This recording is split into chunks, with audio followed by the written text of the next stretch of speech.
नमस्कार। मैं सावित्री चंदेल स्वागत करती हूँ आप सभी का आपके अपने YouTube चैनल सावित्री चंदेल कविताओं में। आज बात करते हैं विधि के विधान की। आप और हम बचपन से सुनते आए हैं कि हमारे बुजुर्ग कहा करते थे, विधि का लेख मिटे ना मिटाए, या विधि का विधान ऐसा ही है। तो उस विधि के विधान को बदला नहीं जा सकता, ये हम सभी मानते भी हैं और जानते भी हैं। लेकिन इसके बावजूद भी हम कर्म करना अपना दायित्व समझते हैं और समझना चाहिए। हम केवल भाग्य के भरोसे बैठ नहीं सकते, बैठना चाहिए भी नहीं कि जो भाग्य में होगा हो जाएगा। विधि ने जब लिख ही दिया विधान, हमारा भाग्य लिख ही दिया, तो अब हम क्या कर सकते हैं? ऐसा नहीं, हमें कर्म तो करना ही है। जब हम प्राचीन इतिहास की या पौराणिक बात करते हैं और बात करें यदि हम रामचंद्र जी की, तो देखिए रामचंद्र जी का विवाह और राज्य अभिषेक दोनों ही मुहूर्त निकाल कर किए गए थे, शुभ मुहूर्त बताया गया था, लेकिन दोनों ही सफल नहीं हुए। उनका वैवाहिक जीवन भी कैसा रहा आप सभी जानते हैं, और राज्य अभिषेक के बदले उन्हें वनवास जाना पड़ा।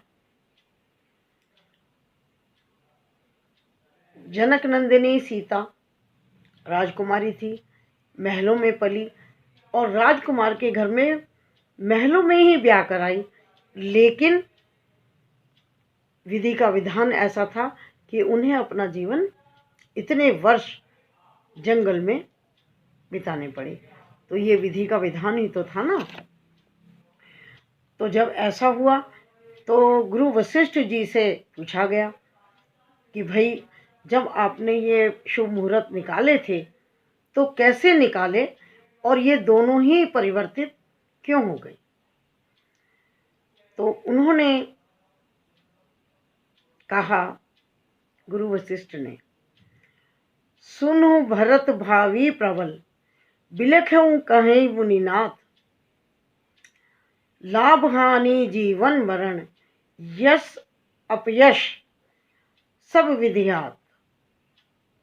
अर्थात जो विधि ने निर्धारित कर दिया वह तो होकर रहेगा। भगवान शिव सती को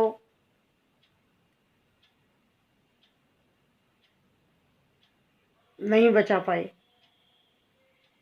वो हवन कुंड में समाहित हो गई, लेकिन शिव उन्हें नहीं बचा पाए। कहते हैं कि लाभ हानि जीवन मरण सब विधि के हाथ है, क्या होना है ये निश्चित है। गुरु अर्जुन देव, गुरु तेग बहादुर जी, गुरु गोविंद सिंह जी, किसी के भी जीवन के इतिहास को उठाकर हम देख लें, हम पाएंगे कि वो सब समर्थ थे, लेकिन जो होना था भावी वो होकर रहा और उसमें वो कोई परिवर्तन नहीं कर पाए। रामकृष्ण परमहंस, वो अपने कैंसर को नहीं रोक पाए। रावण और कंस की बात करें, कितनी शक्ति संपन्न थे दोनों, लेकिन वो भी अपने जीवन को नहीं बदल पाए। मनुष्य के जन्म के साथ ही उसका मरण, यश अपयश, लाभ हानि, स्वास्थ्य बीमारी, देश स्थान, कहाँ रहना है, कहाँ वास करना है, ये सब निश्चित हो जाता है। लेकिन ये हम बात क्यों कर रहे हैं कि इसको मानकर, इसको जानकर हमें सहज जीवन जीना चाहिए। बहुत अधिक अपने भविष्य की चिंता में, वर्तमान की चिंता में अपने आप को परेशान नहीं करना चाहिए। सहज भाव से जीना चाहिए कि जो प्राप्त है वो पर्याप्त है। हमें जो दिया है वो हमारे लायक दिया है, लेकिन इसका अर्थ ये नहीं कि हम अपने विकास के लिए कार्य ना करें, हम अपनी उन्नति के लिए कार्य ना करें। वो सब हमें करना है, वो हमारा दायित्व है, और वो कर्म करने के लिए ही तो परमात्मा ने हमें भेजा है। भले ही सब कुछ निर्धारित है, भले ही सब कुछ निश्चित है पहले से, लेकिन फिर भी कर्म करना हमारा कर्म है, धर्म है, और हमें अपने कर्तव्य करना चाहिए।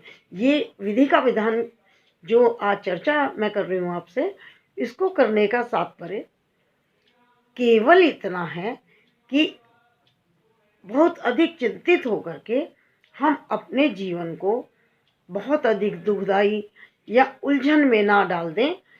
अपने कर्म को करते हुए सहज भाव से अपने जीवन को जीते रहें, और कोशिश करें कि अपने को खुश रख सकें, क्योंकि खुश रहना ही स्वस्थ होने की निशानी है। चिंता चिता स्वरूप है, आप जानते हैं। तो चिंता नहीं करनी, चिंतन करना है, चिंतन करना है, चिंता नहीं करनी है, और भावी के विधान को स्वीकार करके अपने जीवन को सहज भाव से हम जीते रहें। यदि आपको मेरी ये चर्चा अच्छी लगी हो तो आप इसे सब्सक्राइब, लाइक और शेयर कर दीजिएगा। धन्यवाद। नमस्कार।